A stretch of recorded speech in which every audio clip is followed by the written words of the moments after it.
जय श्री राम। त्रेता युग में जब अधर्म अपने चरम पर था, तब प्रभु श्री राम ने राक्षस राज रावण का वध कर धर्म की रक्षा की और अंत में श्री राम वैकुंठ लौट गए।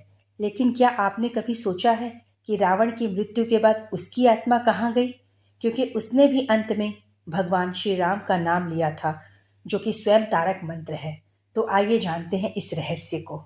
जैसा कि हम सभी जानते हैं, रावण केवल राक्षस ही नहीं बल्कि परम शिव भक्त और वेद शास्त्रों का गहन ज्ञाता था।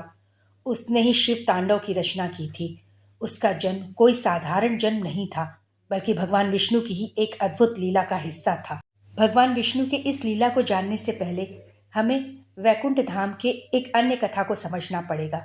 वैकुंठ में भगवान विष्णु के द्वारपाल जय और विजय की कथा। जय और विजय ने एक बार सनकादिक ऋषियों का अपमान किया था। तब सनकादिक ऋषियों ने उनके इस अभिमान पे, इस घमंड पे क्रोध में आकर उन्हें श्राप दिया कि उन्हें मृत्यु लोक में जन्म लेना पड़ेगा। जय और विजय विलाप करते हुए दुखी होकर सनकादिक ऋषियों के चरणों में गिरकर उनसे क्षमा मांगने लगे कि वो अपने प्रभु से दूर नहीं रह सकते। तब सनकादिक ऋषियों ने कहा कि हम अपने श्राप को वापस नहीं ले सकते। तब भगवान विष्णु ने हस्तक्षेप किया।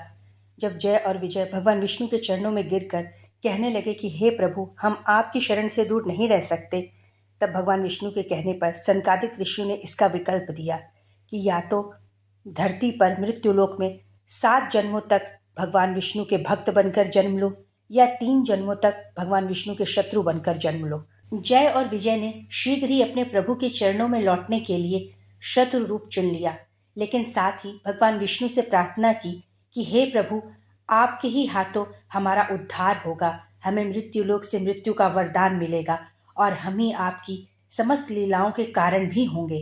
प्रभु ने तथास्तु कहा और भगवान विष्णु के इसी लीला के कारण जय और विजय ने धरती लोक पर 3 जन्म तक, 3 युगों तक भगवान विष्णु के शत्रु के रूप में जन्म लिया। सतयुग में हिरण्याक्ष और हिरण्यकशिपु के रूप में हिरण्याक्ष का वध भगवान विष्णु के वराह अवतार ने और हिरण्यकशिपु का वध भगवान विष्णु के नरसिंह अवतार ने किया।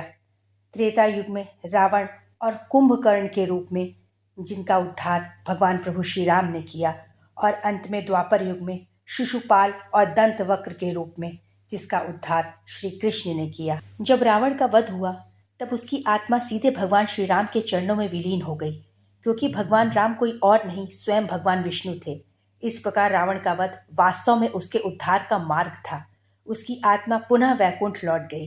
तो भक्तों, भगवान के विरोधी भी अंततः उन्हीं के चरणों में विलीन होते हैं। रावण का वध कोई अंत नहीं था, बल्कि जय विजय के वैकुंठ लौटने की दिव्य यात्रा का एक पड़ाव था, जो कि अहंकार और घमंड को चूर करके उस पर भगवान के नाम की जीत को दर्शाता है। इसी के साथ जय श्री राम। धन्यवाद।